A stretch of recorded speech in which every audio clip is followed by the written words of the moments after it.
What's the deal, beautiful people? No, this is not Snow. This is the other fanboy, the real fanboy, Uncle Rza.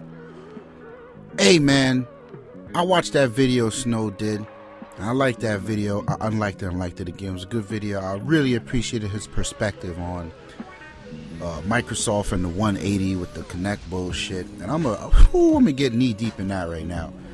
But I want to let y'all know, first of all, don't trust Snow. He's a motherfucking PlayStation fanboy. You understand? Don't trust that motherfucker. And I can tell you because real recognize real. I'm a fanboy, and I know a fanboy when I see one. You know what I mean? Don't trust that motherfucker. Well, jokes aside, that was him right there. I should have shot him in the back. What the fuck am I doing camping in the corner? Why would I be camping? Oh, Merry Christmas, Chris. Yeah, but nah, I'm not even fucking happy. I'm not laughing no more. This shit ain't funny.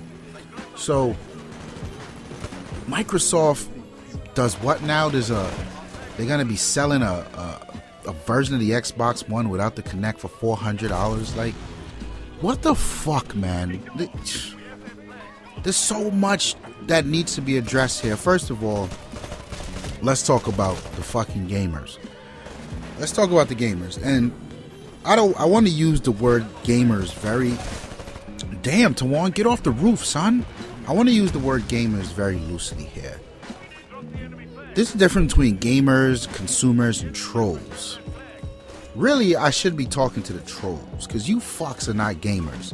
There's a difference, right? Like, a gamer owns an Xbox, a Nintendo. That was a joke. No, I'm dead ass. A gamer owns 2 to 3 consoles, if not all consoles. He's got all the next generation shit. A gamer just enjoys games. Come on, PZ, I saw you. Oh, he still shot me. A gamer enjoys games. You know, of course, we all have our favorites. We all have the one that we really like. And you can tell a gamer because they're usually balanced enough where they say, you know, I've been a PlayStation boy since PSX, then the PS2, then the PS3. And they can usually validate that lineage of gaming, that you know, like, this is my core set of games that I just love. Like, you can't, damn, so you just snapped my neck. Like, that's just where they at. But they'll play a little something on the Xbox. They'll grab that Mario Kart when it comes out. Like, that's a gamer. You get what I mean? Motherfuckers hanging out on YouTube channels, running their mouth about what this does, what that does, and not actually owning the products. You're not a gamer. You are a fucking troll. And if it, like, there's no way to really get that confused, right? Like, you see some of these people, the comments. I mean, it's sort of like investigation reports. I learned that from Snow. Snow was the one that taught me that a while ago when the whole Xbox at E3 thing was. He said, yo, son, why are you even getting hot? Look at the people that comment. Go to YouTube, right? Read their comment. Click to their profile. And then let's look and see what comments, what videos they're commenting on. These dudes are wild crazy. Drop my flag, son. These dudes are wild crazy. Like, they would go from Xbox video to Xbox video to Xbox video. Xbox sucks. Like, wait, what? I don't get it. Like, why are you not on a PlayStation video professing your love or how much you love Killzone? Why are you? Come on, Tawan, get off the thing. Like, that's fucking trolling, and it's annoying, and you should be flushed off the fucking internet. Now, hey, I'm a mega troll, and I think I'm a better troll than half of these dudes, because to be a troll, you have to really understand all possible angles, and you got to be able to use your words and play on shit and know how to get out of shit when people say things. You don't just... Chris, you're not invisible. You're not invisible. You don't just get on the shit and say, yeah, I hate this because, and no one has a good reason. And one of the things I think people don't really appreciate about how we do things around here, ignorant gamers lifestyles, like, if you hear us bashing a product or a game or a piece of software, like, that was overkill, the rocket, right?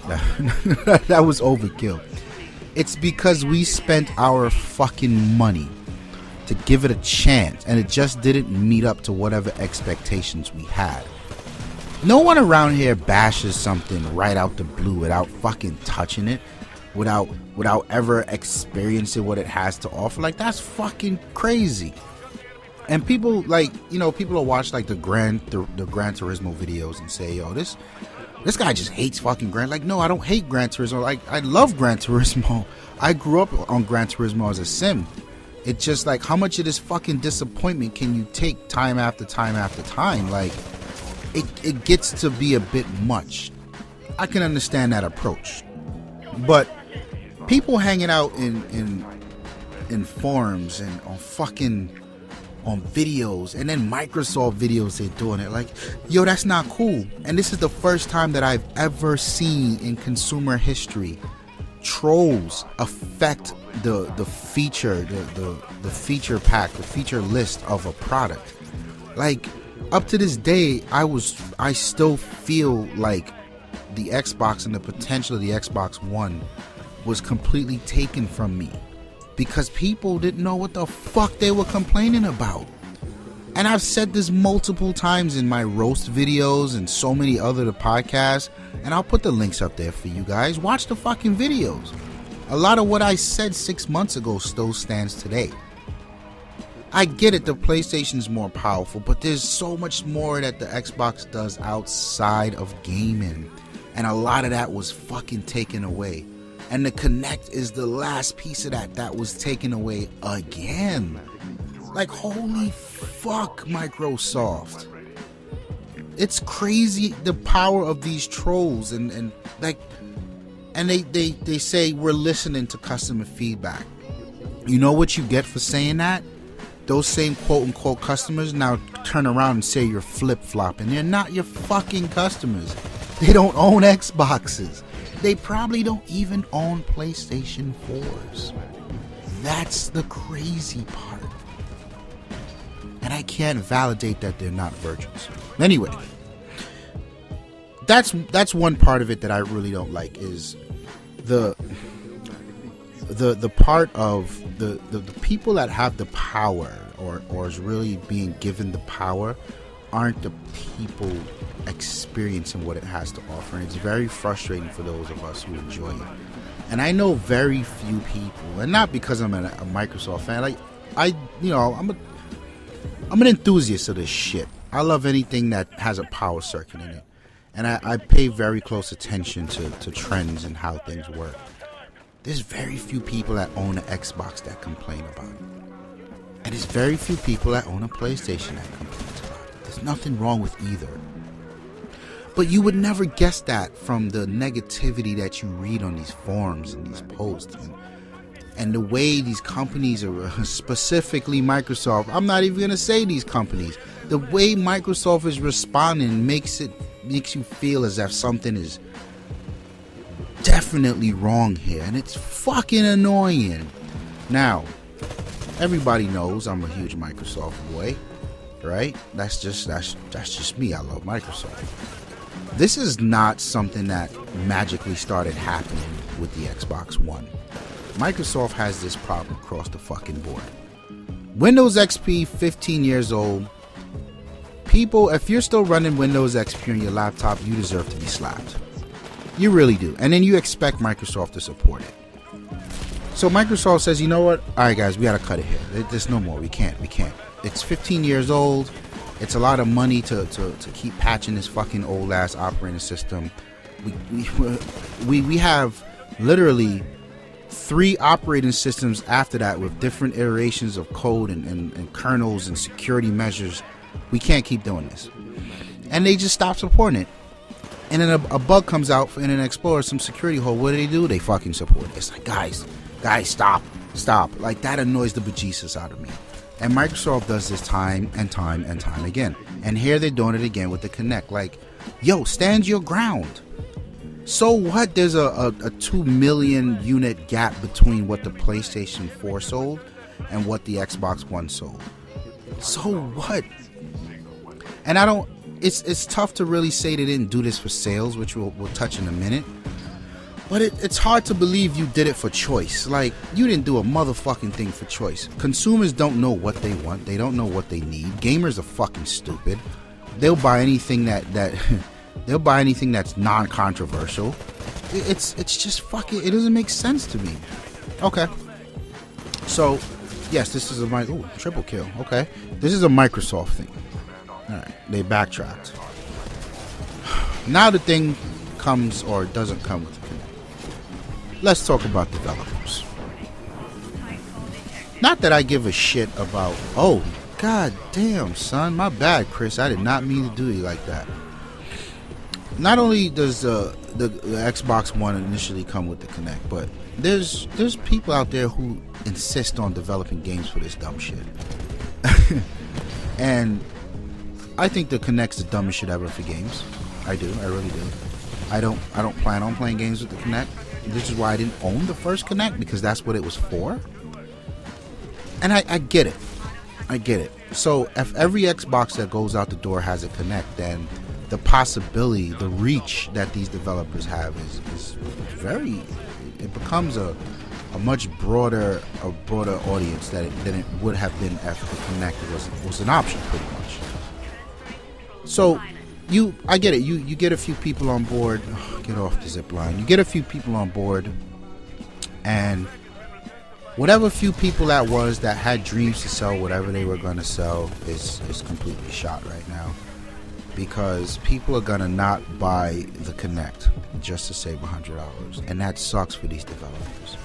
That sucks for people who are banking on, really developing something dope, or to really get that buzz out there, right? Because let's face it, like I said, the Kinect's fucking stupid in terms of gaming, and it's one of those things where if everyone's got it in the house anyway, you kind of, your product, your game has to stand on its own. So let's say you do develop the dopest game ever for Kinect, and IGN gets a hold of it and say, yo, this is it. Well, then there you go. There you go. You're in the money. Right now, it's still a tough fucking sell, because who knows who's gonna buy a Kinect and who won't buy a Kinect. Why do you guys keep taking my flag? That's another thing. Now let's talk about the price. And I don't, man, this is so frustrating, right? And I'll never account for anyone's finances and how hard they work and what they can and can't afford. But there's got to be a certain amount of logic that people have to apply. You're not spending $500 for something that's going to last you till the end of the year. This is arguably easily an 8 to 10 year commitment. $500 versus 4? I don't get it. So when you look at the value over time, when you do the math, does that 4 versus 500 really make that big of a difference? Like, it's so annoying to see people think that way. Like, okay, so you can't afford, I don't get it. It would be one thing if the PlayStation 3 was $300 and the Xbox One was $500. Now we're talking a big fucking difference. But you're telling me there's a difference of $100. Like, however you saved up the funds to get $400, would it really take you that much longer to save up the funds to get $500? Like, it's so mind-blowing to me how people think, right? And that one's not a real sticking point, because I'm sure people will be able to validate their finances and why they do this and they do that. Okay, fine. But I have a different opinion on that. Just know that. Now, let's talk about the experience that the Kinect offers. And here's where it's very clear to me that the people making the noise about the Kinect, they never experienced the Xbox One. They don't own it. They don't understand. So when I come in the house, I have a routine like everyone else. You come in, I don't know about you, the first thing I turn on is my Xbox. I may not play it, I may not watch anything, but I just have to turn on my Xbox. So I say, Xbox on. Lucky for me, it's already on because it probably would have woke up. So I say Xbox on. Now, through the infrared receivers or whatever you call them, the blasters, I have my TV and my surround sound tuner connected. So when the Xbox turns on, it turns on my TV and my tuner. So now I've got volume, and now I've got my TV on, and my Xbox is at the silent screen. It's at the home screen. More often than not, I'm here to watch some movies. I'm here to watch some Grey's Anatomy, some Agents of S.H.I.E.L.D. Don't fucking judge me. So, right off the bat, Xbox, Hulu Plus. Then I look, I see what's there. Oh, should have just launched it. I look to see what's there. And then I continue through. And I tell it what I'm doing. All this time, I still have my clothes off. Like, I still have my clothes on. I'm taking off my shirt, putting on my shorts. And my shows are already playing. Like, I can't express to people how much of a convenience this is in my life. And, even when you're falling asleep, I don't have to touch a controller. I can say Xbox, turn off, and it'll turn off, and it turns everything off. This is such a dope deal. And then there's another part of that. I don't have cable. I haven't had cable for years. But there's people out there, a lot of my friends, they watch TV. To be able to say Xbox, go to CNN, ESPN, whatever it is you want to watch, that's a huge deal. It really changes the way we interact with the technology. And I feel like not enough credit was given to this. People not paying attention to it. And it's so odd because people praise Siri. They love Siri. They love Google Now. But what the fuck happens to the Xbox? Well, you think this is different? You think a voice-activated, voice-controlled experience is different because it's Microsoft? What the fuck? Like, I feel like it's unfair to take that away from the experience of the Xbox because they put a lot of thought into how this thing is controlled, how you can say record that and just have everything seamless, capture your last 30 seconds and that's it. You didn't have to take yourself out of the game to do anything. Like, it's so much of these little things that if you own it, you understand it. Which is why I really respect what Sony did with the PlayStation 4 in retrospect, right? Like, I have a PlayStation 3, and the menus are slow as shit, just like my Xbox 360. Like, I feel like these older fucking consoles were just running like Pentium 1s. Like, it's annoying. And I get it that the PlayStation 4 dudes feel as if this is the most powerful fucking system ever. Look how fast the menus are. Like, whatever, motherfucker. Like, you're supposed to enjoy that. Yes, that is something that I will never understand until I get my PlayStation. But does that mean that I'm out here waving the flag like Sony just can't compete? There's no innovations. I am waving that flag, actually. You really gotta, like, put these things into perspective. And through it all, I feel like it just sucks to see so much of the Xbox. Like, I don't want to say Sony, right? Although they will get some of this blame because they started this whole shit with and here's how we trade games. Like, that was so tasteless. That was terrible. I can't believe a $1 billion company stood on stage and did that shit and thought that it was okay. But then even worse than that, then the trolls took over from there. And it just sucks to see that these people were able to strip away 100% of the innovation on the Xbox and pull it right back to being a fucking console. Like, yo, I didn't buy the Xbox to buy a console. I probably play games 40% of the time on my console. Like, I wanted an entertainment hub. I wanted an entertainment powerhouse. And it's crazy that was just taken from me again. What the fuck? That's so nuts. And so many people out there are not going to get to understand that, and it sucks. Now Microsoft's got a large part of the team reworking the UI to work with just a controller because the Kinect's going to be gone. Like, that's wasted resources. It's wasted fucking effort. There's so much those guys could have been doing besides that. Like, innovate on more. Clean up something else. Now they gotta stop and go back and fucking rethink the UI and put buttons. Like, come on, man. It's just like baffling to see. And the crazy thing is, like, somewhere, somehow, somebody thinks they got a deal. And they think they got a choice. A choice for what? A choice for what? So what's next? You're gonna say, you know what? Fuck this. I want a $360 Xbox. I deserve the right to buy an Xbox without a controller. Like, what the fuck, man? This shit's annoying. People are fucking annoying. God damn it, man. I just downloaded the Titanfall maps. I gotta go play these things, see what they talking about. Anyway, it's your boy Uncle Rza, your neighborhood Xbox fanboy. No, I am not happy, but what are you gonna do? The trolls won. I'm out of here.